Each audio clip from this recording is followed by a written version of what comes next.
మరి ఇప్పుడు పాడుకున్న పాటలో సియోను శిఖరాగ్రము నీ సింహాసనం, ఆయన సింహాసనం అది.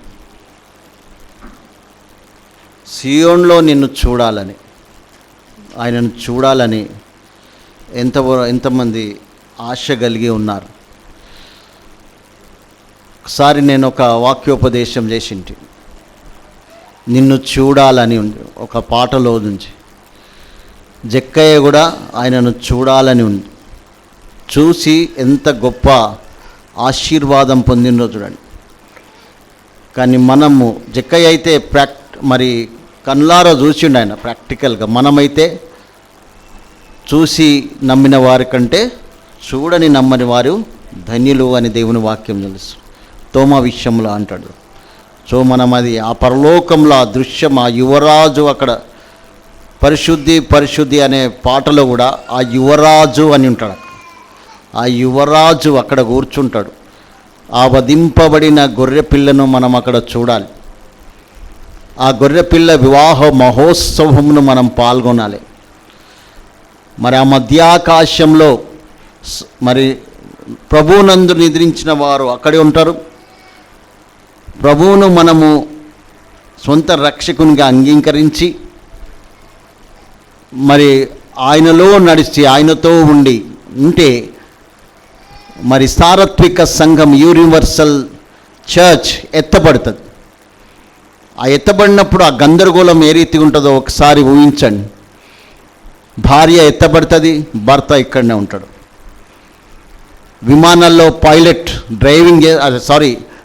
అది నడిపిస్తూ ఉంటాడు, ఆయన ఎత్తబడతాడు, ప్లేన్ తీసుకుపోయి ఇంకెక్కడో గుర్తుంది.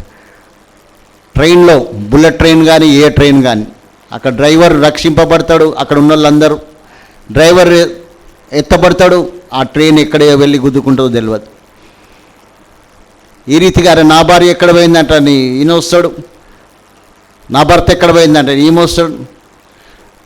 ప్రపంచమంతా గందరగోళంగా ఉంటుంది. ఆ గందరగోళాన్ని ఒకసారి ఊహించుకుందాం మనం. మరి మనమైతే ఆ మధ్యాకాశంలో ఎత్తబడితే ఆ ఆశ ఎంతమందికి మనకున్న, సియోన్లో ఆయనను చూడాలని, ఆ యువరాజును చూడాలని, ఆ యొక్క ఆకాంక్షతో, ఆశతో, ఆ డిజైర్తో ఒకవేళ మనం జీవిస్తే ఎందుకు జీవిస్తున్నామని, సో ఎందుకు మనం దేవుని మందిరానికి రావాలి, ఎందుకు దేవుని వాక్యం చదవాలి, ఆయన సహవాసంలో ఎందుకు ఉండాలి అనే ప్రాముఖ్యత గ్రహించడానికి అది ఒక ముఖ్యమైన మరి నా ఆశ అని, నా అనుభవము సంఘం ఎదుట ఆయనను చూడాలని. మరి ఆ యొక్క గడియ కొరకు అందరం కనిపెట్టుకుంటున్నాం. కాబట్టి ఆ గడియను మనం చేయాలంటే కొంచెం ఇక్కడ మనము మరల్చబడాలి. ఇక్కడ మనము దేవుని యొక్క మరి ఆ యొక్క ఆధీనంలో మరి ఆయన మనకు ఇచ్చిన మెయిన్ ఈవులలో ఏంటంటే, గిఫ్ట్స్లలో ఏంటంటే ప్రాముఖ్యమైన ముందు ఏంటంటే ఈరోజు మనం సజీవులమైనాం. నెంబర్ 1. నెంబర్ 2 ఏంటంటే ఆ యొక్క వాక్యం ఇచ్చిన్నాడు. ఆయన వాక్యం ద్వారా మనతో మాట్లాడుతూ ఉంటాడు ఎడతెరిపి లేకుండా. బ్రదర్ మరి ఆపరేషన్ విషయం కానీ ఎందుకు ఇట్లా జరిగిందన్నప్పుడు ఆ యొక్క వాక్యం ఒక్కటి మరి ఎంత ధైర్యం ఇచ్చిందని సాక్ష్యం చెప్పినాడు. నా విషయంలో కూడా ఒకవేళ దేవుని వాక్యం, దేవుని మాట నాతో మాట్లాడకపోతే నేను కూడా ఈ రోజుకు చనిపోయి 25 ఏళ్ళు అయిపోతుండే. నన్ను ఎవరు గుర్తుపెట్టుకునే వాళ్ళు కూడా కాదు. ఇది మరి సామెతల గ్రంథం 20వ అధ్యాయంలో ఉంటుంది. నరుని ఆత్మ యెహోవా పెట్టిన దీపం అని, అది దాన్ని ఆర్పేయకూడదు.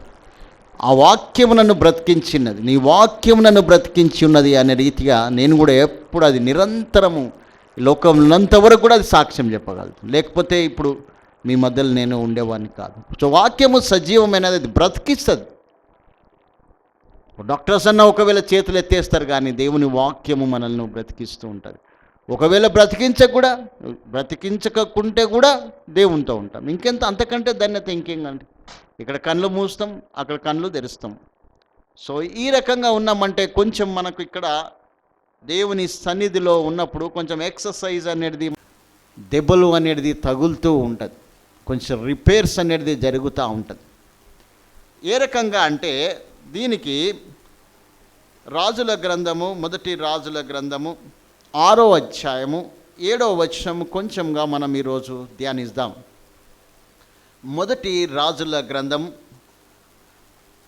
ఆ సియోను పట్టణంలో, ఆ యొక్క మందిరంలో మనం కూడా అమర్చబడాలంటే కొంత మట్టుకు కొన్ని ఉల్లి దెబ్బలు అనేది, కొన్ని కష్టాలు అనేది, కొన్ని బాధలు అనేది ఉంటుంది. ఆ దేవునికి తెలుసు. అది దేవునికి తెలియంది ఏం లేదు, సమస్తము ఆయనకు తెలిసి ఉన్నది. సో ఆ యొక్క మరి ఏ రకంగా మనల్ని సిద్ధపరచబడాలనో మనం ఇందులో నుంచి కొన్ని మాటలు మనము చూద్దాం. మొదటి రాజుల గ్రంథం 6వ అధ్యాయము 7వ వచనంలో చదవండి ఎవరన్నా కొర ప్లీజ్. అయితే మందిరము కట్టు సమయమున అది ముందుగా సిద్ధపరిచి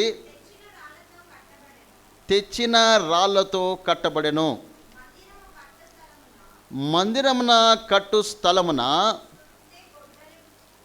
సుత్తె కొడ్డలి మొదలైన ఇనుప పనిముట్లు ధ్వని ఎంత మాత్రమును వినబడలేదని. మరి యొక్క యెరూషలేము మందిరమును కట్టేటప్పుడు ఏ రకంగా కట్టబడ్డదో మనకు తెలుసు. సొలొమోను మహారాజు ద్వారా అది కట్టబడి ఉన్నది. ఆ సొలొమోను మహారాజు ఏంటంటే మరి వాళ్ళ యొక్క తండ్రి అయిన దావీదుకు దేవుడు మరి దావీదు సమస్తం సమకూర్చండు. ఈవెన్ దేవుడు అతనికి ప్లాన్ కూడా ఇచ్చిండు. అది రిఫరెన్స్ ఉన్నది నా దగ్గర. ఆ మందిరానికి కావలసిన బంగారమే కానీ, ఇత్తడే కానీ, వెండే కానీ, ప్రతి విధమైన వస్తువులను దావీదు సిద్ధపరిచున్నాడు. ఆ ప్లాన్ కూడా దేవుడు ఇచ్చిన్నాడు. సో కాబట్టి సొలొమోను ఏంటంటే మరి ఆ యొక్క మందిరంను కట్టాలి. అంత ప్రిపేర్ చేసి దేవుని యొక్క ప్లాన్ ఏంటుందంటే ప్రీ ప్లాన్ ఉంటుంది ఏదైనా కూడా. ఇక్కడ దావీదుతోని సిద్ధపరిచి, దావీదు ఎందుకు కట్టకూడదో మనకు తెలుసు. అది సొలొమోనుకు ఆ పర్మిషన్ దేవుడు ఇచ్చున్నాడు. మరి ఈ రకంగా మరి ఆ యొక్క సొలొమోను మందిరం కట్టినప్పుడు ఫస్ట్ ఏం చేయాలి? పునాది తీయాలి. ఆ పునాది తీయకపోతే, ఏదైనా ఇంటికి పునాది లేకపోతే అది నిలవదు. పునాది, ఫౌండేషన్ అనేది మోస్ట్ ఇంపార్టెంట్. మరి పరిశుద్ధుడైన పౌలు ఏమన్నాడంటే, యాక్చువల్గా ఏంటంటే ఈ యొక్క దేవాలయం ఏంటంటే సొలొమోను కట్టించిన మందిరము అది శరీర సంబంధమే, అది కంటికి కనిపించేది. మరి ఆత్మమూలుగా కట్టబడుచున్న దేవుని మందిరం గురించి చెప్తున్నది యాక్చువల్గా. రేపు సంఘం అనే నీవు నేను కూడా ఆత్మ మూలంగా కట్టపడుచున్న మందిరమును అది తెలియపరుస్తున్నది. ఆత్మ మూలంగా అది శరీర సంబంధ రీతిగా సొలొమోను యొక్క జ్ఞానమును బట్టి, దావీదు తన తండ్రి అయిన దావీదు సిద్ధపరిచిన దాన్ని వస్తువులను బట్టి అది నిర్మింపబడి ఉన్నది. కానీ ఈరోజు సజీవ సంఘమైన మనం కూడా ఆత్మ మూలముగా కట్టబడుచున్న దేవుని మందిరమును గురించి అది తెలుపుతున్నది. పరిశుద్ధుడైన పౌలు ఏమంటాడంటే, 1 కొరింథీ 3వ అధ్యాయము 9వ వచనంలో ఏమంటాడంటే, మనమే దేవుని గృహము అంటాడు. మనం లేనిది ఏం లేదు. ఆయనను స్తుతించడానికి, ఆయన మహిమకు కీర్తి కలిగించడానికి అనేది ఎఫెసీయులకు రాసిన పత్రికలో చాలాసార్లు రిపీట్ చేయబడుతుంది. ఆయన మహిమకు కీర్తి కలిగించాలని మానవుణ్ణి ఆదామవులను ఆయన సృష్టించి ఉన్నాడు. మరి మొట్టమొదటిగా వాళ్ళ యొక్క సహవాసం ఏ రీతిగా ఉండదో మనకు తెలుసు. ఆ ఎంత కాలం ఉన్నదో తెలియదు ఆదామవులకు దేవునికి. సాయంకాలమున చల్లని సమయమున దేవుడు వారితో మాట్లాడేటట్టు వింటాం. ఆయననే వారి మందిరం. మరి యేసుక్రీస్తు ప్రభుల వారు కూడా మరి యాజకులైన రాజులైన యాజక సమూహమునండి అని అక్కడ మనం చూడగలుగుతాం. ప్రకటన 1వ అధ్యాయంలో కూడా ఆయన తండ్రి కొరకు ఒక రాజ్యమును సిద్ధపరచడానికి ఇక్కడికి వచ్చిండండి. దేవుడు మన యేసుక్రీస్తు, తన కుమారుడైన యేసుక్రీస్తుకు ఒక ఎక్సర్సైజ్ ఇచ్చిండు ఈ లోకంకి. ఏంటంటే ఆయన కొరకు ఒక రాజ్యమును సిద్ధపరచడానికి ఈ లోకానికి వచ్చిండు. ఆ రాజ్యం ఎలాంటిదో మనకు తెలుసు అన్నట్టు. సో కాబట్టి మనమే దేవుని గృహమైనట్టు మనము చూడగలుగుతాం. సో కాబట్టి ఏంటంటే ఏదైనా ఇల్లు కట్టించాలంటే పునాది అనేది అవసరం. మరి సొలొమోను మహారాజు కూడా ఏ రకంగా ఆ యొక్క పునాది రాళ్ళు వేసిండో, ఎంతమంది మరి పని వాళ్ళు పనిచేసిండ్రో, ఇక్కడ ఏ రాత్రి కట్టించుండో, ఎన్ని దినాలు కట్టించుండో, ఇదే మొదటి రాజుల గ్రంథంలో 6-7 అధ్యాయంలో మనం చూడవచ్చును. అది పునాది రాళ్ళు. అదే మాదిరిగా పరలోక రాజ్యంలో ఉన్న ఆ యొక్క పునాది రాళ్ళు కూడా ఏ రాంతి కూడా ప్రకటన గ్రంథంలో మనం చూడగలదు. ఆ 12 మరి ఆ యొక్క ముత్యములు వాటితోని విలువైన రాళ్ళతోని అది పునాది వేయబడ్డది. అక్కడ బంగారు వీధులలో ఉంటాము మనం. బంగారు వీధులు అంటారు. ఇక్కడ బంగారంకి ఎంతో విలువ ఉంటుంది. దాన్ని దాచుకుంటాము, మనము కంఠభూషణముగా ధరించుకుంటాము, చేతికి ధరించుకుంటాము. ఎన్ని లేకపోతే డబ్బులు లేకపోతే పోయి సావుకారు దగ్గర కుదో పెడతాము. ఈ రీతిగా అనేక రీతిగా బంగారం అనేది చాలా ఇది ఉన్నది. కానీ అక్కడ ఆ పరలోక రాజ్యంలో ఏంటంటే ఆ బంగారు వీధులలో మనం నడుస్తాం. ఎంత గొప్ప భాగ్యం. అందుకే సియోను ఆ యొక్క పట్టణము అంటే, అందుకే ఆ పాట ఆఖరి వచనమును నేను పాడించినాను. అక్కడ ఆ సియోన్లో ఆయనను చూడాలని అంటే ఆ బంగారు వీధులలో ఎట్లా ఉంటుందో ఓసారి ఊహించుకుందామా. ఆ పరలోక రాజ్యం యొక్క దృశ్యంను మనం చూసుకుందాం. ఇంతకుముందు కూడా నేను చెప్పినాను, ఆ జీవ జల నది ప్రవాహం ప్రవహిస్తుంటుంది. ఆ నీళ్లు తాగుతుంటాం. ఇక్కడ ఏ నీళ్లు తాగుతామో, ఎంత పొల్యూటెడ్ నీళ్ళు తాగుతామో, ఎంత ప్యూరిఫైడ్ తాగినా కూడా ఏదో ఒకటి ఉంటుంది. ఏదో ఒక కాలుష్యం అనేది, పొల్యూషన్ అనేది ఉంటే అక్కడ ఏది స్వచ్ఛమైన ఆక నీరు తాగుతాం. మనకు ఆహారం ఏంటంటే ఆ జీవ వృక్ష ఫలములను మనము భుజిస్తూ ఉంటాం. సో అటువంటి ధన్యకరమైన జీవులమై ఉన్నాం మనం. అది ముందున్న మనం అక్కడ మనము యొక్క మనం పైనున్న వాటిని ఉంచి జీవిస్తే మనం ఇహలోక సంబంధమైన వాటి విషయంలో ఏ విధమైన మనకు దుఃఖం ఉండదు, ఏముండదు. ఒక్కసారి చదువుదాం రోమిలకు రాసిన పత్రిక వచనం. మన ఎడల ప్రత్యక్షము కాబోవు మహిమ ఎదుట ఇప్పటి కాలపు శ్రమలు ఎన్నదగినవి కావు అంటాడు. దొరికిందా? చూడండి, ఎందుకంటే మంచి మాటలు అవి. 8వ వచనం చెప్తాను నేను. ఒకవేళ దొరికితే ఎవరైనా కూడా మీరు చూడవచ్చు. 8వ అధ్యాయంలో నేను ఉంటుంది. 8th chapter 18th verse. మన ఎడల ప్రత్యక్షము కాబోవు మహిమ ఎదుట, ఆ మహిమ అలాంటిది. ఇంతవరకు నేను చెప్పిన దాన్ని ప్రయత్నం చేసిన వాళ్ళ మహిమ, ఆ బంగారపు వీధులు, జీవ జల నది ప్రవాహము, మరి అదే రకంగా ఆ యొక్క జీవ వృక్ష ఫలములు, ఆకులతోని స్వస్థత ఎంత చక్కగా రమ్యంగా ఉంటుందంట. ఆ మన ఎడల ప్రత్యక్షము కాబోవు మహిమ ఎదుట ఇప్పటి కాలపు శ్రమలు ఎన్నదగినవి కావని ఎంచుచున్నాను అని పరిశుద్ధుడైన పౌలు ఇక్కడ చెప్తా ఉన్నాడు. ఎన్నో శ్రమలు ఆయననే అంటున్నాడు. దాదాపుగా 2 కొరింథీ 11వ అధ్యాయంలో 21-23 శ్రమలు అనుభవించిండు ఆయన. మనం ఒకటని అనుభవించడమో లేదో కానీ ఏదైనా చిన్నది ఒక ఇన్సిడెంట్ జరిగితే మనము అప్సెట్ అయిపోతాం.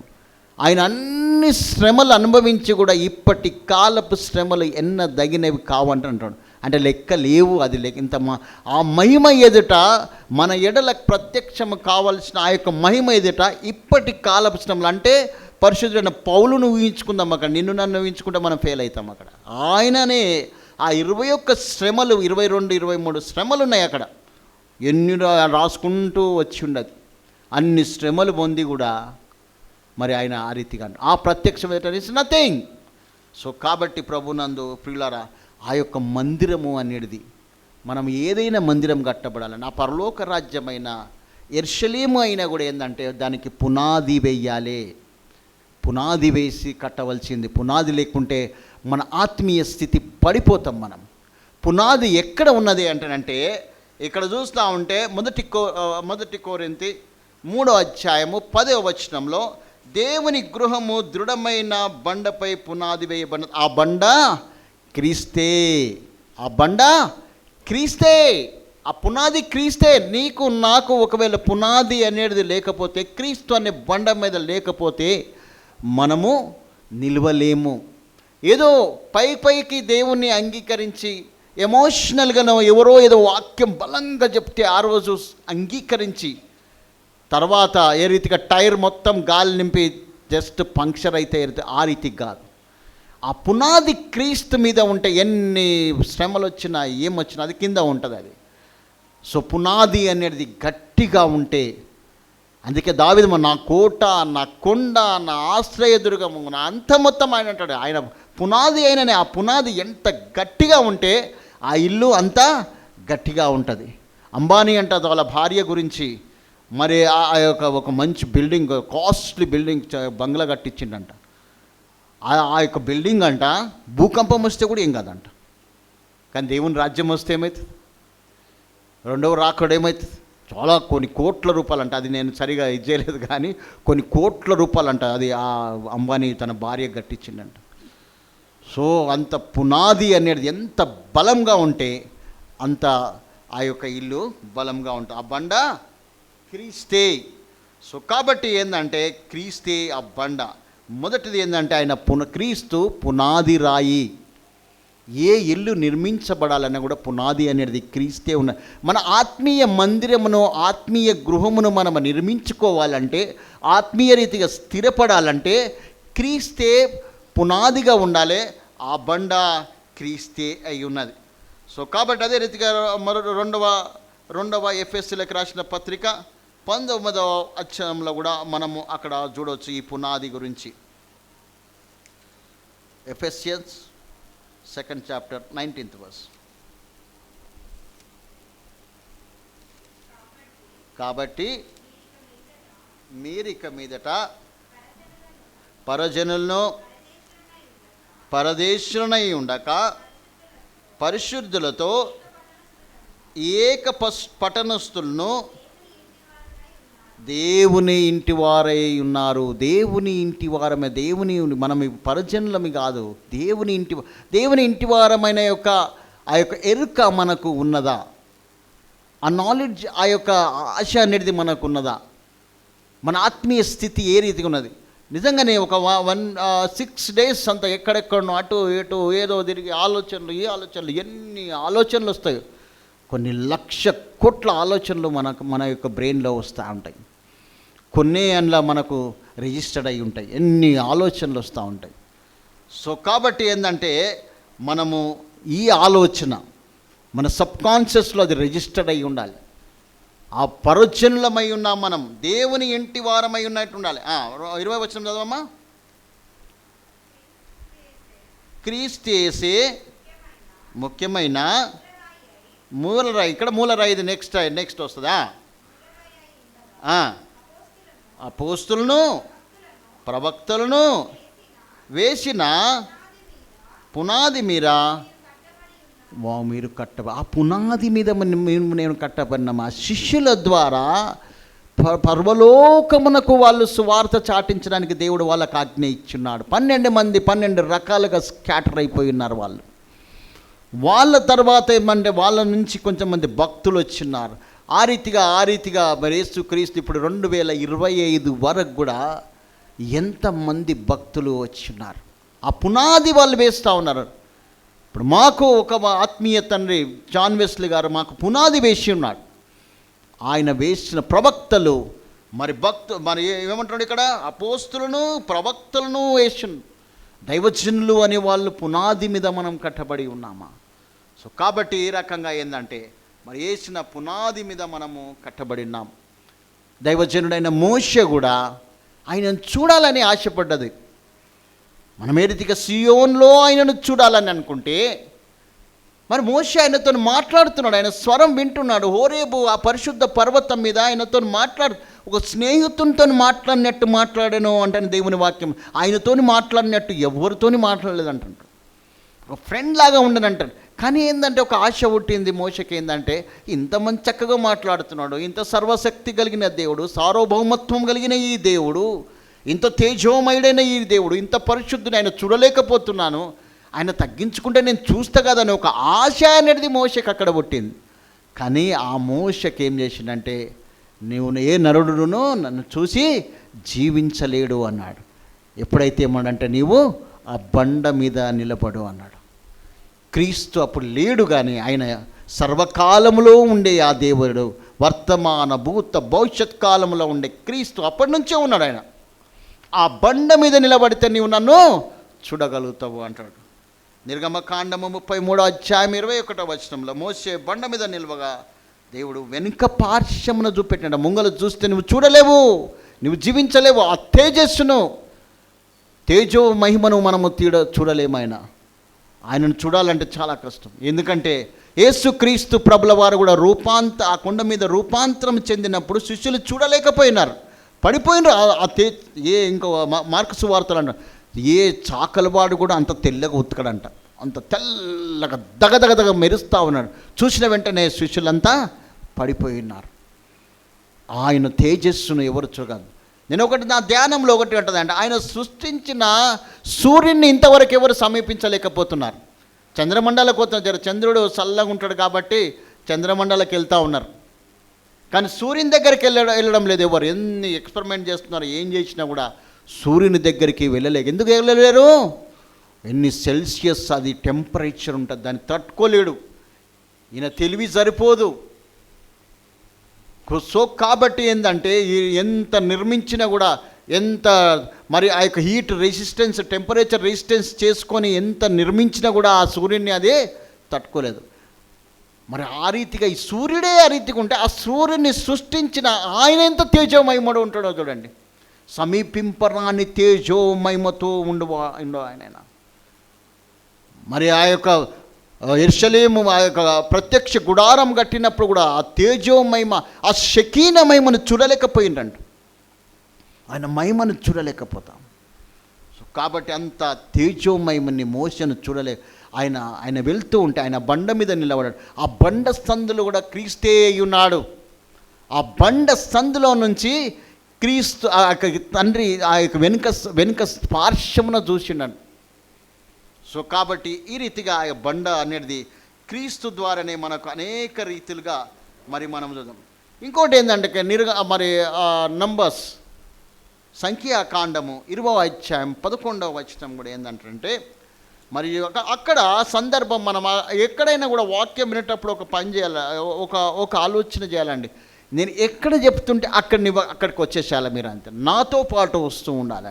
మనం ఎక్కడ వెళ్ళిపోవాలంటే ఇక్కడ ఏంటంటే మోషే యొక్క ఆ యొక్క పరిశుద్ధ పర్వతం దగ్గర నీవు ఆ యొక్క బండ మీద నిలబడి చూసే దృశ్యమును నీ దగ్గరికి రావాలి. అప్పుడు నువ్వు కరెక్ట్గా నీ వాక్యం వినగలుగుతావు. నేను ఇంకొక దృశ్యంకు దేనికి తీసుకుపోతున్నానంటే, అక్కడ ప్రజలకు నీళ్లు లేవు. మోషే మీద అహరోన్ల మీద ఎదురు తిరుగుతున్నారు వాళ్ళు. తాగడానికి నీళ్ళు లేవు. ఆ ఐగుప్తు దేశంలో నీళ్ళు లేవని, బావులు లేవని ఇక్కడ తీసుకొచ్చినావా, మమ్మల్ని చంపడానికి తీసుకొచ్చినావా అని ఆ మెడవెంచని జనాంగం ఏంటంటే రాళ్ళు తీసుకొని కొట్టే రకం అది.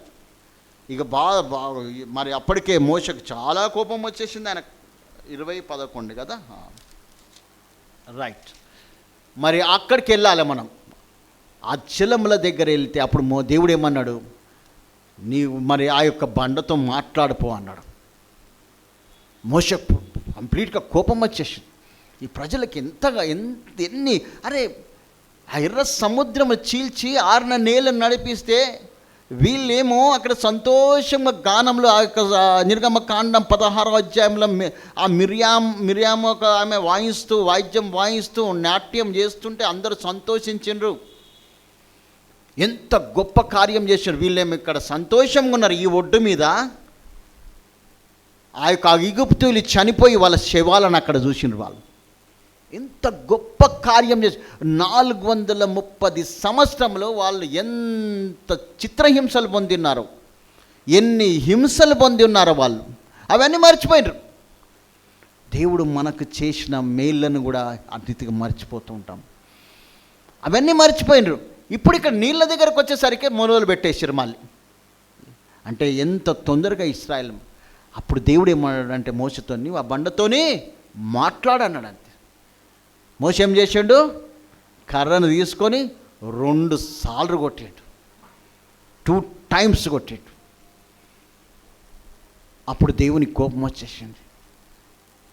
నిజంగా ఎంత బాధ అనిపిస్తుంది అంటే, మోషే అంత పరిచర్య చేసినాడు, అంత సమర్పించుకున్నాడు. ఒక 40 సంవత్సరములు ఆ ఫరో ఇంట్లో ఉన్నాడు, రాజభోగంలో అనుభవించున్నాడు. 40 సంవత్సరములు అరణ్యంలో గొర్రెలు మేపి తన మామతోని ఉన్నాడు. 40 సంవత్సరములు ఇశ్రాయేల్తో ఈ రీతిగా 120 సంవత్సరంలో ఆయన జీవితం ఈ రీతిగా ఉన్నది. ఇంత చక్కగా 40 సంవత్సరం దేవునితో ఉన్నాడు. కానీ దేవుడు ఏమన్నాడు, అక్కడ చిన్న కాని మాట మాట్లాడాను అంటాడు 118వ కీర్తన లెక్కను. కాని మాట, ఒక్క మాట మాట్లాడినందుకు ఆ యొక్క కానాను దేశము చూడలేకపోయినాడు. కానీ మన ధీరజ్ బ్రదర్ అదే కొండపై ఎక్కి చూసి గొప్ప అది నాకు చాలా సీన్ ఉంటుంది, నేను కూడా అక్కడ వెళ్ళాలని ఒక కోరిక ఉన్నది. సో కాబట్టి ధీరజ్ బ్రదర్ ఎప్పుడైతే ఆ నెబో పర్వతం మీద చూసి మరి మంచి దేవుడు రివైవ్ చేసి ఈరోజు ఆయన సంఘంలో మరి అందరి గురించి ప్రార్థన చేస్తాడు బ్రదర్. నాకు తెలుసు అది ప్రతి ఒక్క పాయింట్ గురించి మోకాలుంగి బ్రదర్ ప్రార్థన చేస్తున్నట్టు నాకు తను చెప్పాడు చాలా. నాకు అది ఎప్పుడు ఊహించుకుంటాను అన్నట్టు. సో కాబట్టి ఒక కాని మాట మాట్లాడి మోషే ఆ కానాను దేశము పాలు తేనెలు ప్రవహించే దేశంలో ప్రవేశించలేకపోయినాడు, మాట్లాడమన్నాడు. ఇక్కడ ఏంటంటే ఎందుకు మరి దేవుడు ఆ రీతిగా మరి ఏమైందంటే దాని విషయంలో మనం చూద్దాం. ఏంటంటే ఇక్కడ ఏంటంటే మరి ఆయన 2 సార్లు ఇక్కడ కొట్టిండు. ఇక్కడ ఏంటంటే చూస్తూ ఉంటే ప్రాముఖ్యంగా ఏంటంటే డిసొబీడియన్స్ టు గాడ్. దేవుడు ఏం చెప్పాడు, మాట్లాడమన్నాడు. ఈయన ఏం చేసిండు, అవిధేయత కనపరిచున్నాడు. దేవుడు ఏం కమాండ్ ఆజ్ఞ ఇచ్చిండు ఏంటంటే దాంతో మాట్లాడమని. ఈయన ఏం చేసిండంటే దాన్ని ఆయన దేవుని యొక్క ఆజ్ఞను ఇక్కడ ఏంటంటే అవిధేయత చూపెట్టినాడు, దేవుని యొక్క ఆజ్ఞను తిరస్కరించున్నాడు మోషే. అంత దేవునికి సమర్పించుకున్న ఆ వ్యక్తినే, ఆ యొక్క దైవ సేవకున్నే దేవుడు విస్మరించలేదు. నీవు నేను ఎంతనో ఒకసారి జ్ఞాపకం చేసుకుందామా. పదే ఇక్కడ సేవకుడు పదే బాధపడుతూ చెప్తూ ఉంటాడు. ఇక్కడ ఈ వాక్యం చెప్పేవారు ఎవరైనా చెప్తూ ఉంటాం. నాకు కూడా దేవుడి వాక్యం నాతో కూడా మాట్లాడుతూ ఉంటుంది. మరి అంత గొప్ప సేవ చేసిన 40 సంవత్సరములు సేవ చేసిన మరి ఆ యొక్క మోషే ఒక్క మాట మాట్లాడితే కానాను దేశంలో ప్రవేశింపలేవు. నీవు నేను ఎన్ని మాటలు మాట్లాడుతున్నాము. సో కాబట్టి ఒకసారి మనం ఆయన ఆజ్ఞకు ఆజ్ఞాతిక్రమమే పాపము అని 1 యోహాను పత్రిక 2వ అధ్యాయంలో ఉంటుంది. సో కాబట్టి ఆజ్ఞాతిక్రమం మనం చేస్తాం, అదే పాపం అని. సో ఇక్కడ మొట్టమొదటిగా ఏంటంటే మోషే ఈ తప్పిదం చేస్తున్నాడు. ఇంకొకటి ఏంటంటే ఇక్కడ ల్యాక్ ఆఫ్ ఫేత్. ఆయనకు ఇంత దేవునిలో ఉండి కూడా ఆయన ల్యాక్ ఆఫ్ ఫేత్ ఉన్నాడు. ఏమో మరి ఎందుకు కోపమా, లేకపోతే కొడితే మరి కర్రతో కొడితేనే వస్తా అనుకున్నాడా ఏందో, కానీ అక్కడ ల్యాక్ ఆఫ్ ఫేత్ కూడా ఉన్నట్టు మనం చూడగలుగుతాం. సో ఏంటంటే ఇక్కడ ఏంటంటే మరి ఆయన ఏంటంటే ఈ రకంగా ఏంటంటే 1 కొరింథీ 10వ అధ్యాయం 4వ వచనం చేయనమ్మా. 1 కొరింథీ 10వ అధ్యాయం 4వ వచనం ఏంటంటే అందరూ ఆత్మ సంబంధమైన ఒకే పానీయమును పానం చేసిరి, ఏలయనగా నన్ను వెంబడించిన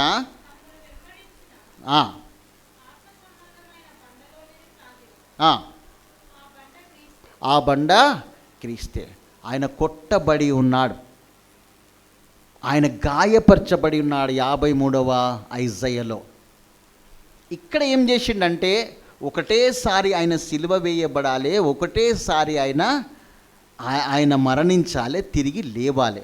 కానీ మోషే ఏం చేసిండు, 2 సార్లు కొట్టాడు. అంటే ఒక్కసారి కొడితే ఇదంటే కొట్టడమే ఒకసారి, దాని విషయంలో ముందే చెప్పాను నేను. 2 సార్లు ఆయన ఇదిగా, అందుకే మరి మోషకు ఆ బండ క్రీస్తే అన్నట్టు. సో కాబట్టి ఏంటంటే మనము మరి ఈ రకంగా ఏంటంటే ఈ కొట్టుట అనేది ఏంటంటే హ్యూమన్ పవర్, మానవుని యొక్క శక్తి అయి ఉన్నది. కానీ దేవుని పవర్ ఏంటంటే మాట్లాడటం. ఇక్కడ డిఫరెన్స్ ఒకసారి గమనిద్దాం. దేవుడు ఏంటంటే మాట్లాడితే నీళ్ళు వస్తాయి అంతే. ఆ బండతో మాట్లాడమన్నాడు అంతే, మోసతో నీళ్ళు వచ్చేస్తాయి అంతే, నది ప్రవహిస్తుంది అంతే. కానీ మోషే తన హ్యూమన్ అంటే తన యొక్క మానవాతీతమైన జ్ఞానముని బట్టి కొట్టిండు అన్నాడు. That is the difference. దేవుడి మాటకు మనం ఎప్పుడూ ఆజ్ఞానించాలి. అదే మాదిరిగా ఏంటంటే యేసుక్రీస్తు కూడా ఒక చక్కని ఉదాహరణ చెప్పింది, చాలా మంచిగా అనిపిస్తుంది. ప్రతిసారి అది జ్ఞాపకం చేసుకుంటాం. ఏంటంటే ఇంతకుముందు కూడా వచ్చింది. అది ఏంటంటే మత్తయి సువార్త 7వ అధ్యాయం 24 నుంచి 29 అయితే బండ మీద కట్టబడిన ఇల్లు వస్తుంది. ఆ బండ మీద కట్టబడిన, ఆ బండ క్రీస్తే అని మనము చూస్తున్నాం.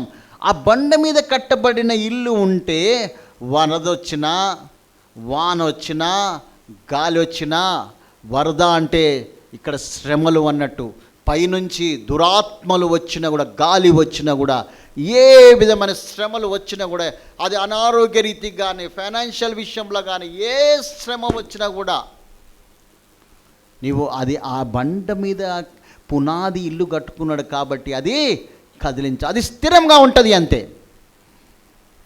అదే బుద్ధిహీనుడు ఏం చేసిండంటే, తెలివి మాలిన వాడు ఏం చేసిండంటే, రక్షణ లేని వాడు ఏం చేసి అంటే, రక్షింపబడిన తర్వాత కూడా కొన్నిసార్లు ఇసుక మీద మన గృహంలో కట్టుకుంటూ ఉంటాం. నీ పునాది బండ మీద, క్రీస్తు అనే బండ మీద ఉన్నదా?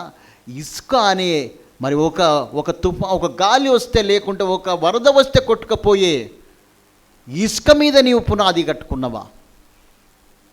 ఈ నా మాటలు విని, అక్కడ ఒక మాట చాలా చక్కగా అనిపిస్తుంది, అది నోట్ చేసుకోవచ్చు. ఈ నా మాటలు విని, యేసుక్రీస్తు అంటాడు, ఈ నా మాటలు విని వాటి చొప్పున చేయు ప్రతి వాడు బండ మీద. ఈ నా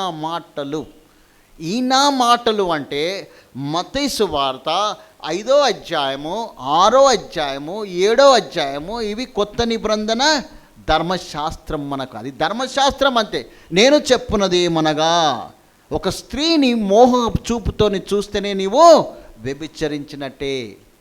అదే పాత నిబంధనల కాలంలో వ్యభిచారం క్రియ చేస్తేనే అక్కడ పాపం చేసినప్పుడు. ఇక్కడేమంటే నేను చెప్పున్నది ఏమనగా, ఈ రకంగా ఆ యొక్క మత్తయి సువార్తలో ఒక కొత్త నిబంధన అనేది ఉన్నది, ఒక కొత్త ధర్మశాస్త్రం అనేది దేవుడు నీకు నాకు అనుగ్రహించున్నాడు.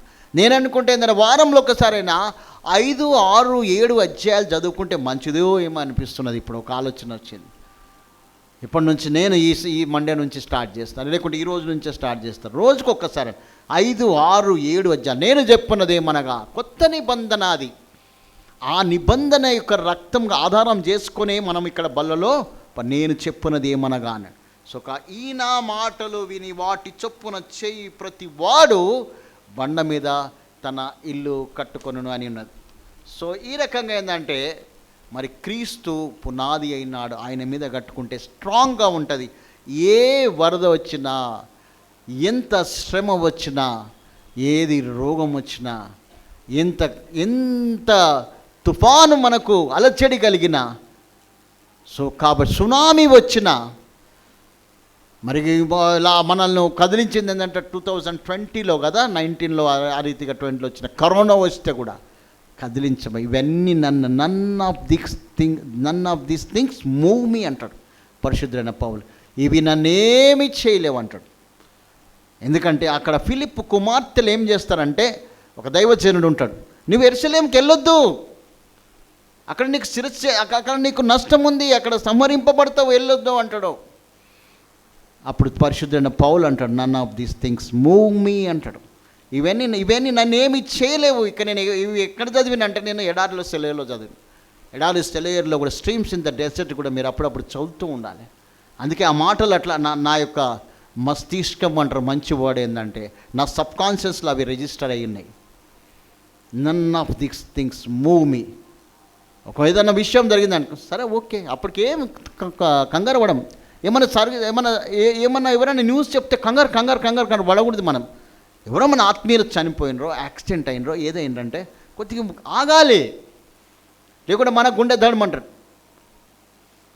మా మిస్సెస్ ఉంటుంది, జస్ట్ మంచి నిద్రలు టచ్ చేస్తే ఎట్లా అంటుంది, అరే ఎందుకు అంతగానే ఇదవుతున్నావు అంటుంది. చాలా సడన్గా అన్నట్టు అట్లా సడన్గా ఇది కాకూడదు, నెమ్మదిగా ఉండాలి. దేవుని బిడ్డలకి ఏంటంటే నెమ్మది ఉంటుంది. నా నెమ్మదే నీకు ఇస్తాను, నా విశ్రాంతి నీకు, ఎందుకంత కంగారు పడాలి? ఏ న్యూస్ వచ్చినా, ఏది వచ్చినా మనం తట్టుకునే శక్తి బలం కావాలంటే, మరి మనకు ఆ స్టెబిలిటీ అనేది కావాలంటే ఏంటంటే, క్రీస్తుని బట్టే అది మనకు కలుగుతుంది. దేవుని బట్టి దేవుడు నా పక్షంగా ఉండగా నాకు విరోధి ఎవరు అని అంటుంటారు అక్కడ. రోమీయుల కృష్ణ పత్రిక 8వ అధ్యాయం. అది దాని కిందనే ఉంటుంది. అది ప్రతివాడు లెక్క ఒప్పజెప్పవాలి, అక్కడనే ఆ ప్లేసులనే ఉంటుంది. సో కాబట్టి ఈ రీతిగా దేవుడు నా పక్షంగా ఉండగా నాకు విరోధి ఎవరు అంటున్నాడు. సో కాబట్టి ఈ రకంగా ఆ యొక్క బండ అనేది, ఆ యొక్క రాయి అనేది ఆ రీతిగా మందిరం కట్టబడుతున్నది. మందిరం కట్టబడుతున్నప్పుడు కూడా ఏంటంటే మూలరాయి Christ is the corner stone అంటున్నాడు. ఒక మందిరంని కట్టాలంటే, ఏదైనా ఒక ఇల్లు కట్టాలంటే, ఏదైనా కట్టాలంటే కార్నర్ స్టోన్ అనేది ఇంపార్టెంట్. ఎప్పుడైనా ఇల్లు కట్టేటప్పుడు గమనించిరా మీరు? ఒక మేస్త్రి ఎవరైనా పని చేసేటప్పుడు చూసినరా, ఒక రాయి కడతాడు, ఇంకొక రాయి ఆ మూలకు కడతాడు, ఈ మూలకు కడతాడు, మధ్యలో దారం కట్టేస్తాడు, కట్టేసి దాన్ని మొత్తం మంచిగా అటు ఇటు కట్టేసి తర్వాత సిమెంటు ఆ ఇసుక అనేది కలిపేస్తాడు. ఆ మూల రాయి కూడా క్రీస్తే. ఏ రకంగా ఏంటంటే అదేంటంటే ఆ ఇక్కడనే మనం ఎఫెసీలకు రాసిన పత్రిక 2వ అధ్యాయం 19వ వచనంలో అక్కడ చదువుకున్నాం. ఇంకా చాలా వచనాలు ఉంటాయి కానీ టైం లేదు మనకు అండర్స్టాండ్ కావడానికి. అది ఇంతకుముందు చదివినాం కాబట్టి అది నేను ఇంతకుముందు చెప్పిన తర్వాత మనకు అది వస్తుందని. మూలరాయి క్రీస్తే. క్రీస్తు మూలరాయి అయినాడు. ఇక్కడ చూస్తూ ఉంటే 2వ అధ్యాయంలో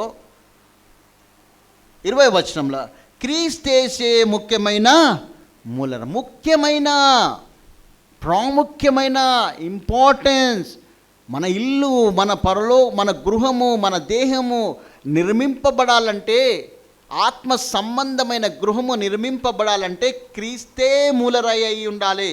ఈ కార్నర్ స్టోన్ ఏంటంటే స్టెబిలిటీ, స్థిరత్వమునకు ఉంటుంది. ఆ కార్నర్ రాయి తీసేస్తే ఇల్లు కూలిపోతుంది, దాని మీదనే ఉంటుంది మొత్తంలోనంత స్టెబిలిటీ, స్థిరత్వము. క్రీస్తు అనే మూల రాయితో నేను నిర్మింపబడితే నీకు స్థిరత్వము, అలైన్మెంట్ అనేది ఉంటుంది. ఇది అలైన్మెంట్ అంటే చక్కగా పేర్చబడుతూ ఉంటుంది, మంచిగా అలైన్మెంట్.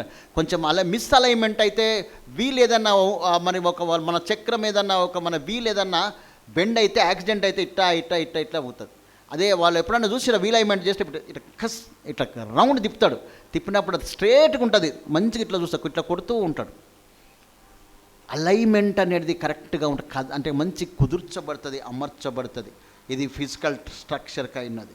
అదే మీదుగా ఆత్మీయ రీతిగా ఏంటంటే మనం ఈ మూల రాయిని బట్టి Christ provides the spiritual stability and standard Christian life. And డాక్ట్రిన్స్లో అంటే దైవత్వంలో మనకి డాక్ట్రిన్స్లో, వాక్యంలో మనల్ని స్థిరత్వంగా, మన ఆత్మీయతగా స్థిరత్వం కావడానికి, అదే రీతిగా స్టెబిలిటీగా, స్టాండర్డ్గా క్రిస్టియన్ లైఫ్ అనేది దేవునిలో విశ్వాస సంబంధమైన జీవితమును జీవించడానికి ఈ యొక్క కార్నర్ స్టోర్ అనేది మనకు ఉపయోగపడుతూ ఉంటుంది. అదే రీతిగా ఏంటంటే మనము ఆయనతో కూడా ఐక్యపరచడానికి కూడా, విశ్వసించడానికి కూడా మనకి ఈ యొక్క కార్నర్ స్టోన్ అనేది మనకు ఉపయోగపడుతూ ఉంటుంది. ఇంకొకటి ఏంటంటే ఇది ఒక Christ is the corner stone. అదే రీతిగా ఏంటంటే మరి ఆ యొక్క సజీవమైన రాళ్ళతో ఆ మందిరమును మనము కట్టబడాలి. 1 పేతురు 2వ అధ్యాయము 5వ నుంచి 7వ వచనం మధ్యలో ఉంటుంది. మనము సజీవమైన రాళ్ళ వలె మరి కట్టబడుచున్నాము అంటుంటాడు. 1 పేతురు 2వ అధ్యాయము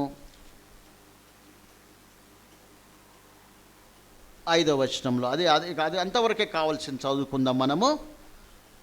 చదవండి 2:5 చదవండి. యేసుక్రీస్తు ద్వారా, అక్కడ నుంచి చదవండి. యేసుక్రీస్తు ద్వారా దేవునికి, ఇక్కడ మాటలు చాలా జాగ్రత్తగా ఆలోచించాలి. పరిశుద్ధ ఆత్మ దేవుడు ఎంత చక్కగా అంటే మనము ఒక్కొక్కసారి మనము సొంతగా ధ్యానించేటప్పుడు కూడా ఆలోచన రాకపోవచ్చు, కానీ ఇప్పుడన్నా మనం ఆలోచిద్దాం. ఏంటంటే యేసుక్రీస్తు ద్వారా దేవునికి అనుకూలములగు మన ఇష్ట ప్రకారం కాదండి, దేవునికి అనుకూలమగు ఆత్మ సంబంధమైన బలులను అర్పించుటకు పరిశుద్ధ యాజకులుగా ఉండునట్లు మీరును సజీవమైన రాళ్ళ వలె నుండి ఆత్మ సంబంధమైన మందిరముగా కట్టబడుచున్నారు. మీరును సజీవమైన రాళ్ళ వలె నుండి ఆత్మ సంబంధమైన మందిరముగా కట్టబడుచున్నారు. ఈ రాళ్ళు కూడా సజీవమైన ఆ మందిరం ఎట్లుండాలంటే సియోను పట్టణం కానీ ఆ యొక్క యెరూషలేము మందిరం అప్పుడు ఏమైందంటే సొలొమోను మహారాజు అక్కడ తన తండ్రి అయిన దావీదు తెచ్చిన ఆ రాళ్లను మలిచిన ఆ మలిచిన రాళ్ళను కూడా ఒక విషయం మనం గ్రహించాలి. ఏంటంటే ఆ మందిరం ఇంకా ప్రారంభంలో మనం చదువుకున్నట్టు 1 రాజులు 6-7 వచనంలో చదువుకున్నట్టు, అంటే ఆ మందిరం కట్టే సమయంలో ఆ ప్రాంతంలో ఆ ఉల్లి శబ్దం కానీ గొడ్డల శబ్దం కానీ ఏ శబ్దం రాకూడదు. ఎందుకు రాగులంటే ముందే అక్కడ సిద్ధపరచబడి రావాలి. అక్కడనే అది అరణ్యంలోనే సిద్ధపరచబడి రావాలి. అది ఎక్కడ రాయి ఎక్కడ దొరుకుతుందో అక్కడనే ప్రిపేర్డ్గా రావాలంతే. వచ్చి అక్కడ సెట్ చేయాలంతే. ఫ్లైఓవర్స్ ఎప్పుడన్నా కట్టినప్పుడు చూసిండొచ్చు మీరు. అక్కడనే ఎక్కడనో వాళ్ళు తయారు చేసుకొని వచ్చి జస్ట్ అక్కడ వచ్చి క్రేన్తో వచ్చి ప్లేస్మెంట్ చేస్తారంతే. అదే మాదిరిగా నీవు నేను కూడా ఆత్మ సంబంధమైన ఈ లోకములనే మనం ఆ యొక్క సుత్తి దెబ్బలు ఉల్లి దెబ్బలు తినుకుంటూ మనం సెట్ కాబట్టి అక్కడ వెళ్ళి ఆ పరలోక సంబంధమైన ఆ మందిరంలో ఆ యెరూషలేము క్రొత్త 20వ అధ్యాయంలో ఉన్న ఆ యొక్క క్రొత్త మందిరం ఎక్కడైతే కట్టబడుతుందో, కొత్త ఆకాశము, క్రొత్త భూమి, క్రొత్త యెరూషలేము మందిరం కూడా అక్కడ సజీవమైన రాళ్ళ వలె అక్కడ మనము సెట్ కావాలి. సజీవమైన రాళ్ళ వలె మరి ఇక్కడ మనము సజీవమైన రాళ్ళ వలె ఉండాలంటే ఆయన మనల్ని చెక్కుతాడు. ఆయన ఏం చేస్తాడు? ఒక రాయిని మీరు వెళ్తే, ఒక శిల్పి దగ్గర వెళ్తే, అంటే క్రాఫ్ట్స్మెన్ అంటారు ఇంగ్లీష్లో, ఆ శిల్పి దగ్గర వెళ్తే ఉల్లు తీస్తాడు, సుత్తితో కొడుతూనే ఒక టక కొడుతూ షేప్ వచ్చేంత వరకు కొడుతూనే ఉంటాడు. నాకు వద్దు అంటే నా శిల్పం అంటే, నాకు వద్దు అని రాయి అంటే ఆ ఆకారం అనేది రాదు. ఈయన ఏమై ఉన్నాడు మరి? ఆయనను సామెతల గ్రంథము 8వ అధ్యాయం 30వ వచనంలో ఏంటంటే ఆయన ప్రధాన శిల్పి అయి ఉన్నాడు. చీఫ్ ఏమంటున్నాడు ఇక్కడ? ఏ మాస్టర్ ఆఫ్ క్రాఫ్ట్స్మెన్ అన్నట్టు. ఆయన ప్రధాన శిల్పి. ఆయన మనల్ని అప్పచెప్పుకోవాలి. ఆయనంతే, ప్రభువా నీవు నన్ను ఎన్ని దెబ్బలు కొట్టు, ఎంత అనారోగ్యం కలిగ, ఏమైనా కూడా ప్రభు నన్ను చెక్కు, నీ చేతితో నన్ను, పాట కదా, నీ చేతితో నన్ను చెక్కుమని. శిల్పి చేతిలో నేను గుర్తొస్తలేదు. సో కాబట్టి ఆయన శిల్పి, ప్రధాన శిల్పి. నీవు ఉండాలి అంతే. ఆయన కొడుతూ ఉంటాడు అంతే, నీవు సహిస్తూ ఉండాలి అంతే. కొంచెం దెబ్బ తగిలినా కూడా మనము, కొంచెం నష్టం వచ్చినా కూడా హైబత్తిన అవసరం లేదు, ఏమి భయపడడు, భయము లేదు, దిగులు లేదు అంటున్నాను. అలానే ముందే వెళుతూ ఉండాలి మనం అంతే. దేనికి భయపడది. సముద్రం వస్తేనే వాళ్ళు దాటి వెళ్ళిపోయారు, వాళ్ళు దాంట్లోకి వెళ్ళిపోయారు. సో ఈ రకంగా ఏంటంటే దేని ప్రధాన శిల్పి అనేది మరి ఈ యొక్క సజీవమైన రాళ్ళగా నేను చెక్కబడాలంటే మరి నీవు ఆయనకు సమర్పించుకోవాలి. 12వ రోమీయులకు రాసిన పత్రిక 12వ అధ్యాయం 1వ వచనంలో సజీవ యాగముగా అంటారు. ఆ మాటలు అనాలంటే నాకు ధైర్యం సరిపోదు, కానీ సజీవ యాగముగా ఆయనకు సమర్పించుకోవాలి. సజీవ యాగముగా, యాగము అంటే కంప్లీట్గా ఆ బలి అన్నట్టు. అందులో వేసి మా అంటే దహన బలి అన్నట్టు. ఆ బలిలో వేస్తే కంప్లీట్గా కాలిపోవాలంతే. ఆ బూడిదని తీసుకోవాలంతే. అది పవిత్రమైంది అంటారు. సో అది వేరే విషయం. కానీ ఇక్కడ ఏంటంటే ఇంకోటి ఏంటంటే యేసుక్రీస్తు ప్రభుల వారే నేనే సత్యము జీవము మార్గం అన్నాడు. ఆయన సజీవుడై ఉన్నాడు కాబట్టి నీవు కూడా సజీవుడు. ఆయన సజీవుడు, నా జీవం కలిగిన వాడు. ఆయన మరణించి ఏంటంటే అయితే ప్రభువు మన పరిస్థితి ఒకసారి మన పరిస్థితి చూద్దాం. ఎఫెసీయులకు రాసిన పత్రిక 2వ అధ్యాయం 1వ వచనంలో ఏమంటే మనము మన పాపముల చేత అతిక్రమముల చేత చచ్చిన వారమై నిరుపయోగముగా ఉంటిమి, యూస్లెస్ ఉంటుంటే మన పరిస్థితిని ఒకసారి ఎప్పుడైనా జ్ఞాపకం చేసుకోవాలి. ఒకవేళ యేసుక్రీస్తుని నేను అంగీకరించకపోతే, బ్రదర్ రమేష్ ఉన్నాడు, తన యొక్క నాకు తెలియదైనది బ్రదర్ గురించి రక్షింపబడినప్పుడు అంత నేను ఇక్కడ లేను, మరి నాకు అంత జ్ఞాపకం లేదు. నేను అటు ఇటు కరణ్ కొట్టుకు తాండ్రు అటు ఇటు వచ్చిపోయేవాడిని. బ్రదర్కి ఏంటంటే ఆ యొక్క గుట్క తినే అలవాటు ఉన్నదని చెప్పిండు. నాకు తెలియదు అది, ఎందుకంటే రక్షింపబడిన తర్వాత ఉన్నానా బ్రదర్, కరెక్టేనా? గుట్క తినేవాళ్ళ మీరు అది. సో ఇప్పుడు ఒకవేళ క్రీస్తులో లేకపోతే బ్రదర్ సంగతి ఎంత ఎఫెక్ట్ అవుతుండే బ్రదర్. దేవునిలో వచ్చింది కాబట్టి ఈరోజు ఆయన సంతోషంగా దేవునిలో ఆనందిస్తూ దేవునితో ఉండి తన భార్య పిల్లలతో దేవుణ్ణి ఆరాధిస్తున్నాడు, గణపరుస్తున్నాడు. తన అమ్మ నాయనలతో కలిసి దేవుణ్ణి స్తుతించి ఆరాధిస్తున్నాడు. అదే చెప్తే వినకపోతే జాన్ సీను విషయంలో ఏమైందో మనకు తెలుసు. అదే పరిస్థితి రమేష్ బ్రదర్కి రాదని ఎందుకు అనుకుంటాం? అలవాటు ఉంటే అయితే అంతే కదా. ఎందుకంటే ఒక పిల్లోడు 23 years పిల్లోడు ఈ గుట్కా తింటూ ఉంటే జస్ట్ ఎక్కడెక్కడో ఇరుకపోయిందంటే స్పాట్లో డెడ్ అయిపోయింది. నిమ్స్లో మా దీప్రమంకల్ వాళ్ళ కొడుకు వాళ్ళ ఫ్రెండ్ అంట చనిపోయిందంట 23 yearsలో. జస్ట్ తింటూ ఎక్కడో ఇక్కడ ఇదైపోయింది, చనిపోయింది. సో ఈ రకంగా ఏంటంటే మన పరిస్థితి ఆ రీతిగా ఉండి ఒకసారి జ్ఞాపకం చేసుకోవచ్చు. మన యొక్క పాపముల చేత అతిక్రమముల చేత నిరుపయోగము చచ్చిన స్థితిలో ఉంటే ఆయన శిలువ మరణం ద్వారా తన యందు విశ్వాసముంచి నిమిత్తమై పరిపూర్ణమైన కార్యం చేస్తున్నాడు. పరిపూర్ణమైన కార్యం, మరణించి తిరిగి లేచినాడు. ఆ మాటలు నాకు కొంచెం మంచిగా అనిపిస్తుంది. పరిపూర్ణమైన కార్యం అంటే ఆయన ఫుల్ పర్ఫెక్ట్. ఇక అందులో ఏ విధమైన ఇంకా కొదువ అనేది 360 degrees అంటుంటాం కదా, అంత పరిపూర్ణమైన కార్యం ఏంటంటే ఆయన సజీవమే. ఆయన మరణించి తిరిగి లేచి సజీవుడైనందుకు మనల్ని కూడా ఏంటంటే ఆయన సజీవమైన ఆయన పనితనమును బట్టి సజీవమైన రాళ్ళ వలె మనం కూడా మరల్చబడుతున్నాం, ఆయనలో అమర్చబడుతూ ఉన్నాం. సో కాబట్టి ప్రభు నందు ప్రియులారా, ఎందుకంటే ఆయన ప్రధాన శిల్పి అయినాడు. సామెతల గ్రంథం 8:30 చదువుకున్నాం. ఆయన ప్రధాన శిల్పి అయి ఉన్నాడు. ఏంటంటే master of craftsmen, chief craftsmen అన్నట్టు ఆయన చేయగలుగుతాడు, మనల్ని మరల్చగలడు. కాకపోతే ఏంటంటే మనం ఆయనకు సరెండర్ కావాలి. నీ ఇష్టం వచ్చినట్టు నీ ఆలోచనలు బట్టి నువ్వు ప్లాన్ చేస్తే ఆయన రీతిగా డిజైన్ చేయగలుగుతాడు. సో ఆయనకు మనం ఆ రీతిగా ఆయన ఎదుట నిలబడితే, ఆయనకు సమర్పించుకుంటే, సజీవ యాగంగా చేస్తే ఆయన తప్పకుండా మనం చేయగలుగుతాడు. సో కాబట్టి ఏంటంటే ఈ ఇనుప పనిముట్ల ధ్వనితో శబ్దం అనేది వస్తూ ఉంటుంది. అయితే సుత్తే ఉల్లి అంటే ఏంటంటే దేవుని యొక్క వాక్యము. సుత్తే వంటిది వాక్యం అని, పాల వంటిది వాక్యం అని ఒక పాట పాడుతూ ఉంటాము. దీపం వంటిది వాక్యము, అద్దం వంటి వాక్యం అని ఒక మంచి పాట రాసిండ్రు, చాలా చక్కగా ఉంటుంది. అగ్ని వంటిది వాక్యం అని ఇవన్నీ ఉన్నాయి. సుత్తే ఉల్లి ఏంటంటే దేవుని యొక్క వాక్యము. ఆ సుత్తే ఉల్లితోని దేవుడు చెప్తూ ఉంటే మనలో ఉన్న స్వార్థము, పాపము అని పగలగొట్టబడాలి. అప్పుడే మనం ఏమవుతుంది, సజీవమైన రాళ్ళలాగా ఉంటాం. మనలో ఏంటంటే మరి ఈ రకంగా ఏంటంటే ఆ సజీవమైన రాళ్ళగా మనము మరల్చబడాలి. అయితే ఇక్కడ సజీవమైన రాళ్ళ వలె మరల్చబడినప్పుడు ఆ ఉల్లి దెబ్బలు దేవుని యొక్క వాక్యం నుంచకుండా కొన్ని ఏంటంటే అనేకులు ఏంటంటే ఇక్కడ మనం ఉంటే దేవుని యొక్క సుత్తి దెబ్బలు అవే వాక్యం ద్వారా మనము సరియనేది కొట్టబడుతుంటే నేర్చుకుంటుంటే మనము దినదినము తరబేది పొంది ఆయనలో ఎదుగుతూ ఉంటే విశ్వాసములు ఎదుగుతూ ఉంటే ఏమైందంటే స్తుతిగానములు పాడుతూ ఉంటాం. ఆయనను ఆత్మతో సత్యముతో ఆయన ఆరాధిస్తాం.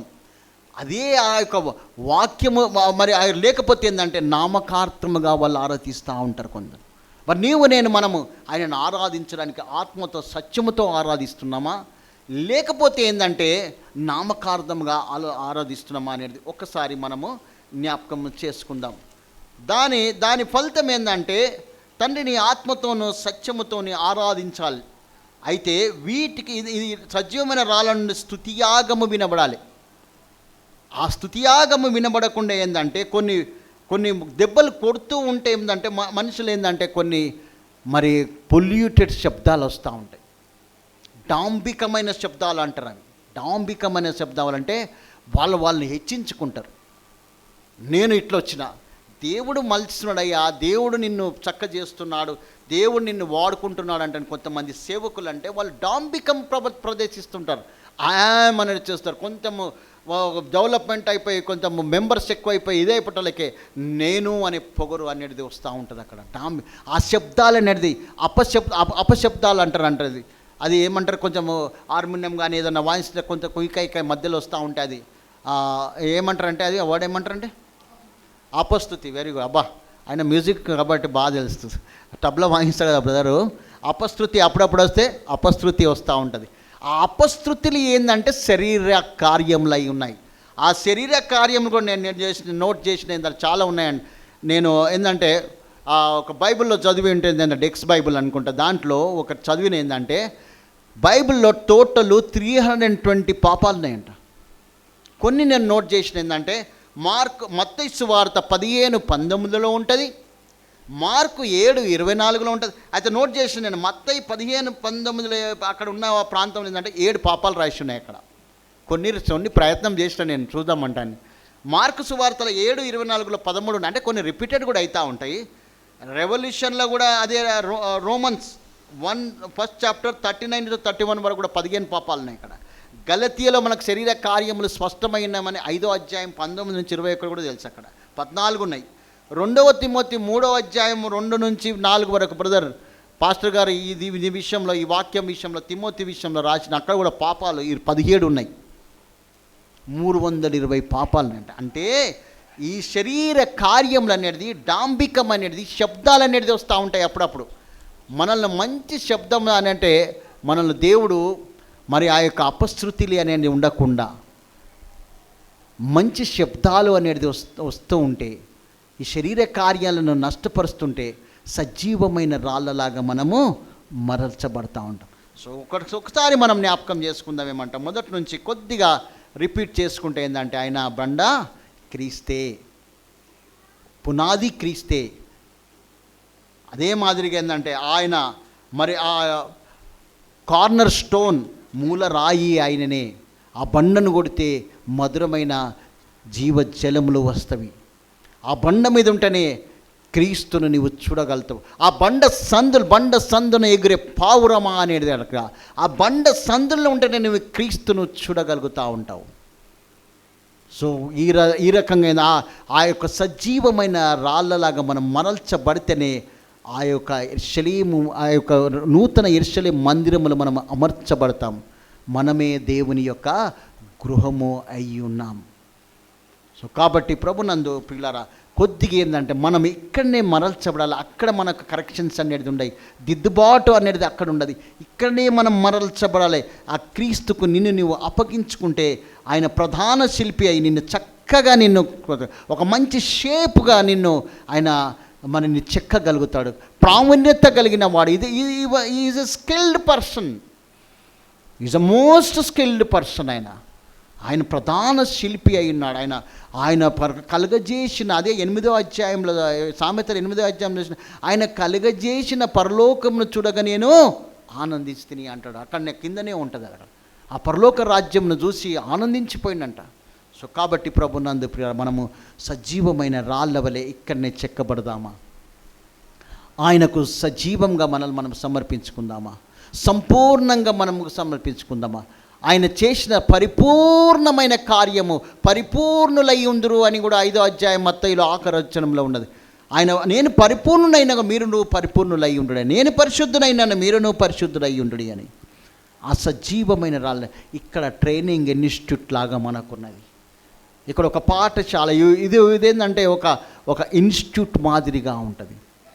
మనల్ని చెక్కుతూ మనల్ని సరి చేసుకుంటూ ఉంటాం. దేవుని మందిరం కూడా మరి ఆయన మందిరం కూడా సజీవమైన రాళ్ళగా మనం ఉన్నామా, నిర్జీవమైన రాళ్ళగా ఉన్నామా? ఒకసారి మనల్ని మనం పరీక్షించుకుందాం, ప్రార్థించుకుందాం, ప్రభు బలను సమీపిద్దాం.